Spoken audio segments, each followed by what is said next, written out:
భూగోళం మూడొంతులు నీటితో నిండి ఉంది. మిగతా భాగంలో మాత్రమే జీవజాతి మనుగడ సాగిస్తోంది. అయితే ఉన్న ఈ కొద్దిపాటి భూమిపై ఉన్న మనిషి భూమండలానికే ప్రమాదకరంగా మారాడు. అభివృద్ధి పేరిట సమస్త ప్రకృతిని ధ్వంసం చేస్తున్నాడు. అవసరాల కోసం, తన మనుగడ కోసం చెరువులు, నదులు, ఆఖరికి సముద్రాలను కాటేస్తున్నాడు.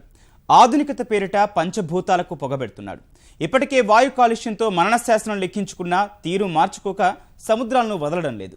విచ్చలవిడిగా వ్యర్థాలను వదులుతూ సాగర జలాలకు, అందులోని జీవకోటి మనుగడకే ముప్పు తెస్తున్నాడు. ఇందులో ప్రధానంగా ప్లాస్టిక్ వ్యర్థాల మూలంగానే సముద్ర జలాలు అత్యంత విషతుల్యంగా మారిపోతున్నాయి. ఇటీవల నార్వే సముద్ర తీరంలో జరిగిన ఘటన ప్రమాద ఘంటికలు మోగిస్తున్నాయి.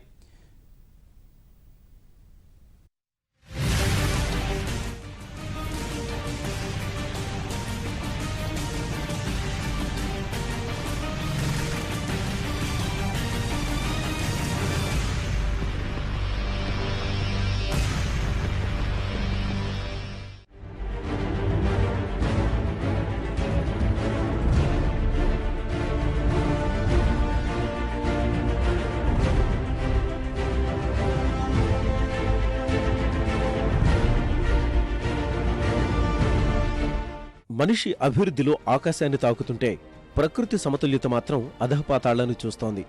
సమస్త జీవకోటికి నీరు ప్రాణాధారమైనది. ప్రకృతి చక్రంలో సముద్రాలది కీలక పాత్ర. మానవుడి అభివృద్ధి యావా వాటిని అతలాకుతలం చేస్తోంది. ప్రధానంగా చెప్పుకోవాల్సింది ప్లాస్టిక్ వ్యర్థాల గురించే.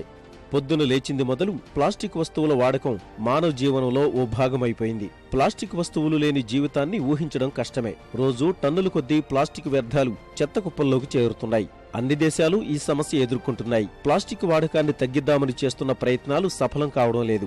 నీళ్ల ప్యాకెట్ల నుంచి టీ గ్లాసుల వరకు, చెంచాల నుంచి పళ్ళ్యాల వరకు ప్రతి పనిలో ఏదో రకంగా ప్లాస్టిక్ సాధారణమైపోయింది. కానీ ఏదైనా అతి చేస్తే గతి తప్పుతుందన్నట్టుగా మితిమీరిన ప్లాస్టిక్ వాడకం పర్యావరణానికి గొడ్డలి పెట్టుగా మారింది. జనావాసాలకే పరిమితం కాని ప్లాస్టిక్ భూతం ఇప్పుడు మహాసాగరాలను సైతం కమ్మేస్తోంది. జీవ వైవిధ్యాన్ని ఛిద్రం చేస్తోంది. పెరుగుతున్న ప్లాస్టిక్ వ్యర్థాలు సముద్ర జీవులు ఉసురు తీస్తున్నాయి. ఎలాంటి నియంత్రణ లేకపోవడంతో ఏటా కోట్ల టన్నుల ప్లాస్టిక్ వ్యర్థాలు సముద్ర జలాల్లో కలిసి అందులోని జీవజాతుల మనుగడకు ముప్పులా మారాయి. వాటి ఉనికిని సైతం ప్రశ్నార్థకం చేస్తోంది.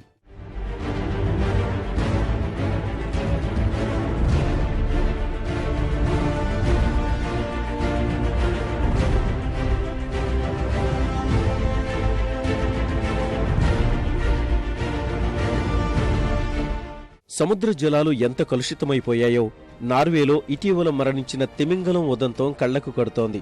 సముద్ర తీరానికి అనారోగ్య పరిస్థితిలో ఓ తిమింగలం కొట్టుకొచ్చింది. కాపాడేందుకు మెరైన్ అధికారులు శాయశక్తులా ప్రయత్నించారు. ప్రత్యేక నిపుణుల్ని రప్పించి చికిత్స అందించినా ఫలితం లేకపోయింది. ఆ తిమింగలం పొట్టలో పెద్ద ఎత్తున ప్లాస్టిక్ సంచులతో పాటు భారీగా మానవ వ్యర్థాల్ని గుర్తించారు. అవి తినడం వల్ల జీర్ణ వ్యవస్థ దెబ్బతిని తిమింగలం ఆరోగ్యం క్షీణించింది. ఈ నేపథ్యంలో ఆ మోగజీవి బాధ చూడలేక అధికారులు కారుణ్య మరణం ప్రసాదించారు.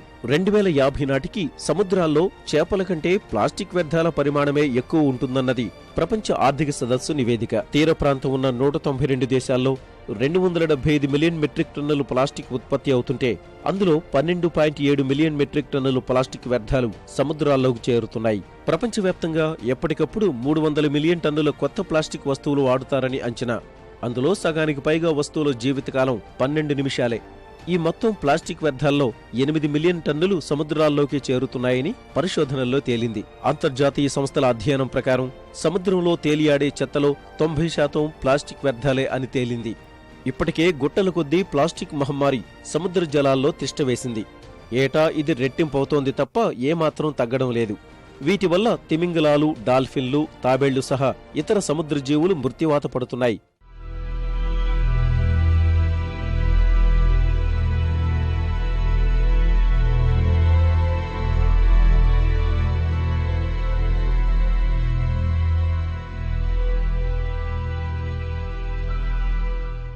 ప్లాస్టిక్ వస్తువుల తయారీలో టెలిప్తారెట్ అనే పదార్థం వాడతారు. అది క్రూడ్ ఆయిల్ నుంచి వేరు చేస్తారు. మామూలుగా అయితే ప్లాస్టిక్ సీసా భూమిలో కలిసిపోవడానికి 1000 సంవత్సరాలు పడుతుంది. అదే నీటిలో పడేస్తే శిథిలం కావడానికి 1 మిలియన్ సంవత్సరాలు పడుతుంది. ఈలోగా జలచరాలు వాటిని ఆహారం అనుకొని తిని ప్రాణాల మీదకు తెచ్చుకుంటున్నాయి.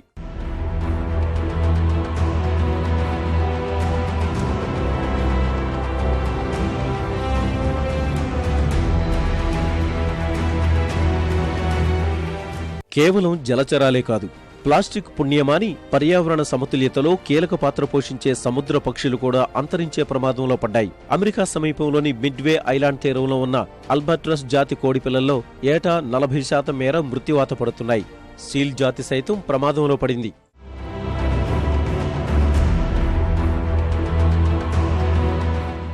కారణాలు ఆరా తీస్తే ప్లాస్టిక్ వ్యర్థాల్లో ఉండే పాదరసం, లెడ్, మెగ్నీషియం, ఆర్సెనిక్ వంటి విష రసాయనాలే అని తేలింది. ప్లాస్టిక్ ఎక్కువ కాలం నీటిలో పేరుకుపోయినప్పుడు చిన్న ముక్కలుగా విడిపోతుంది.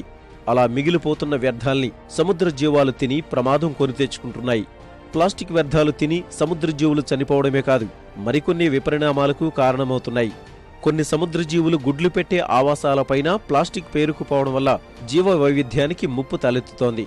ఇలా అనేక కోణాల్లో ప్లాస్టిక్ కారణంగా కలుగుతున్న దుష్ప్రభావాలు సముద్ర జీవుల సంతానోత్పత్తిపైన తీవ్ర ప్రభావం చూపుతున్నాయని పర్యావరణవేత్తలు వాపోతున్నారు. భూమిపై ఉన్న చెత్తా చెదారం నదుల ద్వారా సముద్రాల్లోకి చేరుతుంది.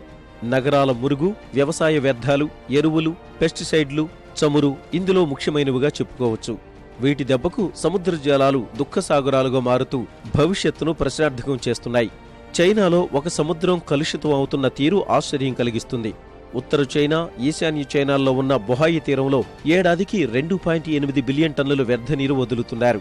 ఇది కాకుండా మరో 7 లక్షల టన్నుల కాలుష్యం సముద్రంలోకి చేరి వాతావరణంలో మార్పులు చోటు చేసుకుంటున్నాయి. బొహాయి సముద్రంలో చేపల పరిశ్రమ దారుణంగా దెబ్బతింది. గతంలో 30,000 టన్నులు చేపలు పట్టేవారు. అలాంటిది ఇప్పుడు 1000 టన్నులు చేపలు దొరకడం కూడా గగనంగా మారింది. ఓ రకంగా అసలు జంతుజాలం లేకుండా అది ఎడారిగా మారింది. ప్రధానంగా కాగితం, జింక్ పరిశ్రమలు వంటివి వదిలే కలుషిత వ్యర్థాలు సముద్రాల స్వరూపాన్నే దెబ్బతీస్తున్నాయి.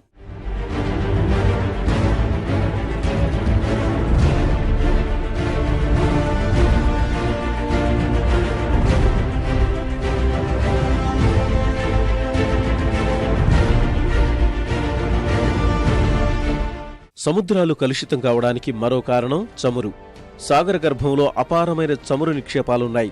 వేలాది సంవత్సరాలుగా సముద్ర గర్భంలో ఉన్న భూమి లోతుల్లో ఏర్పడిన శిలాజాలు, సున్నపురాతి పొరలు, జంతువుల కళేబరాలు, ఇసుకరాతి రేణువుల మధ్య సహజ సిద్ధంగా చమురు, సహజవాయువు తయారవుతుంది. పెద్ద పెద్ద ఆయిల్ రిగ్గుల్ని ఏర్పాటు చేసి ఈ పొరల నుంచి చమురు నిక్షేపాలను వెలికితీస్తారు. ఈ విధానాన్ని హైడ్రాలిక్ ఫ్రాక్చరింగ్ లేదా ఫ్రాకింగ్ అని పిలుస్తారు. ఈ ప్రక్రియ ద్వారా బావుల నుంచి చమురు వెలికి తీసేటప్పుడు ఏదైనా లీకేజీ సంభవిస్తే సముద్ర గర్భం కలుషితమవుతుంది. అంతేకాదు, చమురు ఉత్పత్తి సమయంలో ప్రమాదకరమైన మీథేన్ వాయువు కూడా విడుదలవుతుంది. ఇది సముద్ర జీవులకు అత్యంత ప్రమాదకరమని పరిశోధనలు చెబుతున్నాయి. ఓడలు ఢీకొనడం, రంధ్రాలు పడడం, పైప్ లైన్లలో లీకేజీలు, రిగ్గుల వద్ద ఇబ్బందులు, నిల్వ బంకర్ల వద్ద లీకేజీల కారణంగా ఏటా వేలాది టన్నులు చమురు సముద్రం పాలవుతోంది. ఉత్పత్తి చేసిన చమురును ఓడల్లో తరలించేటప్పుడు చోటు చేసుకునే పొరపాట్లు మరింత ప్రమాదకరంగా మారాయి. తాజాగా చెన్నై సమీపంలోని ఎన్నోర్ ఓడరేవులో 2 రవాణా నౌకలు పరస్పరం ఢీకొని చమురు లోడుతో వెళ్తున్న ఒక నౌక ఒరిగి అందులోని 20 టన్నులకు పైగా చమురు సముద్ర జలాల్లో కలిసింది.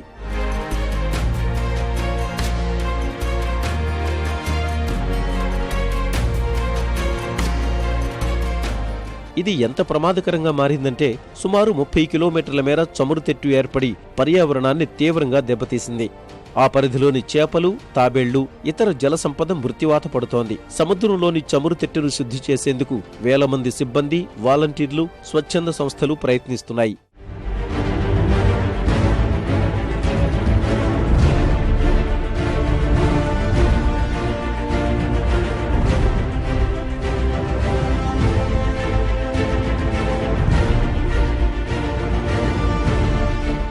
యంత్రాలు పూర్తిగా విఫలం కావడంతో సహాయ సిబ్బంది చేతుల్నే ఉపయోగిస్తూ చమురు ఎత్తి పీపాల్లో నింపుతున్నారు. చమురు తెట్టు సముద్ర జలాల్లో కలవడమే కాదు, అందులో కొంత ఆవిరై వాతావరణంలో కలుస్తుంది. అదంతా మనిషి శరీరంలోకి చేరితే చర్మ వ్యాధులు కలుగుతాయి. సముద్రాల్లో ఒలికిన చమురు ప్రభావం పర్యావరణంపై దాదాపు 30 సంవత్సరాల వరకు ఉంటుందని పలు అధ్యయనాల్లో స్పష్టమైంది. తీరంలోని ఇసుక పొరల్లోకి, సముద్రం అడుగున బురద నేలలో చాలా లోతు వరకు చేరిపోతుంది. దీనివలన ఎన్నో రకాల సముద్ర జీవాలు, మొక్కలు నాశనమైపోతున్నాయి. దట్టంగా పరుచుకునే చమురు తెట్టు కారణంగా సముద్ర జలాల్లోకి సూర్యరశ్మి తగినంతగా చేరదు. ఇది జీవులకు హానికరంగా పరిణమిస్తుంది. చమురు తరలింపులో ప్రధానంగా నౌకల సిబ్బంది ఏమరుపాటే కొంపముచ్చుతోందని చరిత్ర చెబుతోంది. కనీస జాగ్రత్తలు తీసుకోకపోవడం వల్ల గతంలోనూ ఈ తరహా ఘటనలు పర్యావరణాన్ని కోలుకోలేని దెబ్బతీశాయి. 1967 మార్చి 18న ఇంగ్లండ్ సమీపంలో సిలీ ఐలాండ్లో చోటు చేసుకున్న చమురు ప్రమాదంలో 39 మిలియన్ గ్యాలన్ల క్రూడ్ ఆయిల్ సముద్రంలోకి ఒలికింది. 1997లో ముంబై తీరంలో ఒక వాణిజ్య నౌక మునిగి దాదాపు 200 టన్నుల చమురు, 13,000 టన్నుల రసాయన ఎరువులు సముద్ర జలాల్లో కలిసిపోయాయి. అప్పట్లో సంచలనం సృష్టించిన ఈ దుర్ఘటనతో పెద్ద ఎత్తున సముద్ర జీవుల ప్రాణాలు చమురులో కలిసిపోయాయి. 2009లో సైతం ముంబై తీరంలోనే మరో ఘటన జరిగింది. 2014లో సుందర్బన్స్ ప్రాంతంలో 2 నౌకలు ఢీకొని లక్షలాది లీటర్ల చమురు సముద్రం పాలైంది. అధిక మొత్తంలో చమురు ఉండడంతో ప్రమాదం జరిగిన కాసేపటికే చేపలు, ఇతర జలచరాలు పెద్ద సంఖ్యలో తీరానికి కొట్టుకొచ్చాయి. 2010లో మెక్సికో జలసంధి వద్ద బ్రిటిష్ పెట్రోలియం సంస్థకు చెందిన చమురు క్షేత్రంలో భారీ పేలుడు సంభవించింది. ఆ ఘటనలో 11 మంది సిబ్బంది ప్రాణాలు కోల్పోగా టన్నుల కొద్దీ చమురు సాగరంలో కలిసింది. అంతర్జాతీయంగా ప్రకంపనలు సృష్టించిన ఈ ఘటన మూలంగా మెక్సికో జలసంధి పొడవునా ఉన్న అమెరికా రాష్ట్రాల్లో పర్యావరణం కోలుకోలేని విధంగా నాశనమైంది.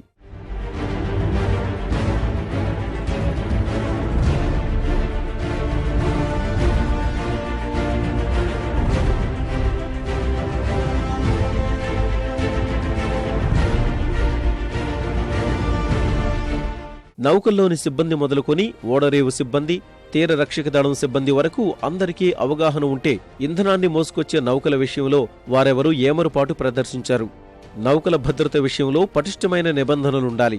కారణాలేవైనా సముద్రాలు కాలుష్యం బారిన పడుతూ పర్యావరణం ప్రమాదపుటంచుల్లో చిక్కుకుంది. పరిస్థితి ఇలాగే కొనసాగితే భూమి మీదనే కాదు సముద్రాల్లోనూ జీవం అంతరించిపోయే రోజులు పొంచి ఉన్నాయి. పర్యావరణానికి అనుకూలమైన చర్యలను చేపడుతూ కాలుష్య కారకాలను నివారించేలా ఎవరికి వారు జాగ్రత్తలు తీసుకోకపోతే భవిష్యత్ అంధకార బంధురంగా మారడం ఖాయంగా కనిపిస్తోంది.